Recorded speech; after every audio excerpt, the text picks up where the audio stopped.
কাঁকড়া খুব রুচিশীল প্রাণী, তাই না? অক্টোপাস রুচিশীল প্রাণী। সেদিন দেখি এক মৌলবি অক্টোপাস হাতের ভিতরে নিয়ে, স্কুইড হাতে নিয়ে সবাইকে বয়ান করতেছে, এটা হালাল, এটা খাওয়া যায়। ব্যাঙ খাওয়া যায় না সাগরে, কিন্তু এটা খাওয়া যায়,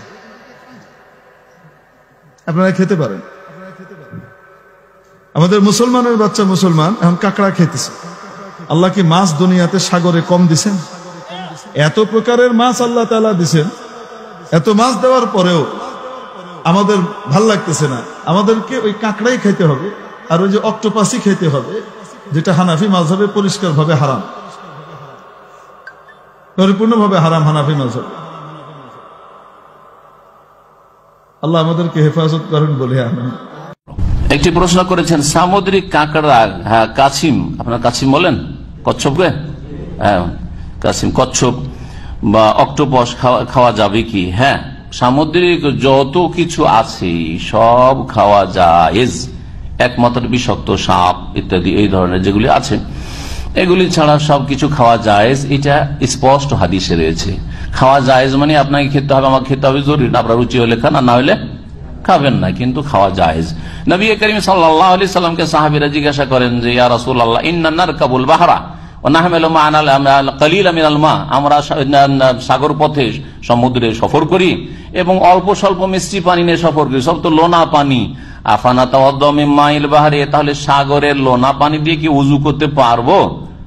উজুর বিধান জিজ্ঞেস করেছেন সাহাবীরা। নবী সাল্লাল্লাহু আলাইহি সাল্লাম ভাবলেন যে এরা আজকে এখন উজুর কথা জিজ্ঞাসা করছে যে পানিটা ব্যবহার করতে পারবো কিনা, আর যখন ক্ষুধা লাগবে তখন, হ্যাঁ বড় বড় কিছু পাবে যখন সাগরে, তখন খাবো কিনা, তখন নবীকে কোথায় পাবে? নবী সাল্লাল্লাহু আলাইহি সাল্লাম ভাবলেন যে এদের এই ফতোয়ারও দরকার পড়তে পারে যে মৃত জীবজন্তু যদি পানিতে পায়, ভাসছে, খেতে পারবো কিনা। বলে হুয়া তুহুরু মাউহু ওয়াল হিল্লু মাইতাতুহু, সাগরের পানি হচ্ছে পাক, পবিত্র।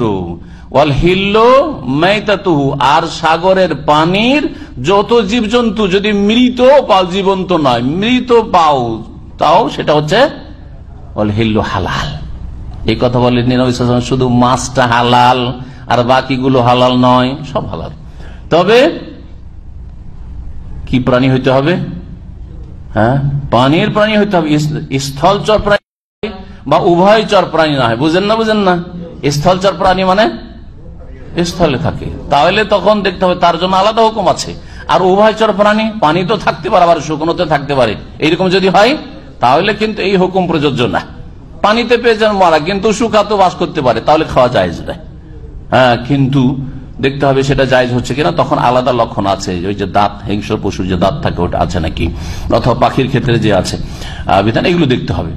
কিন্তু পানিতেই থাকে, পানির বাইরে নিয়ে আসলে টিকতে পারবে না, কিছুক্ষণের মধ্যে 2-4 ঘন্টা 10 ঘন্টার মধ্যে মারা যাবে, এইরকম জীবজন্তুকে বলা হয় মাই, হ্যাঁ পানিতে বসবাসকারী জীবজন্তু, সেগুলি হচ্ছে হালাল। নবী করিম সাল্লাল্লাহু আলাইহি ওয়াসাল্লাম বলেছেন, আপনার রুচি হয় খান, আর না হয় খান না।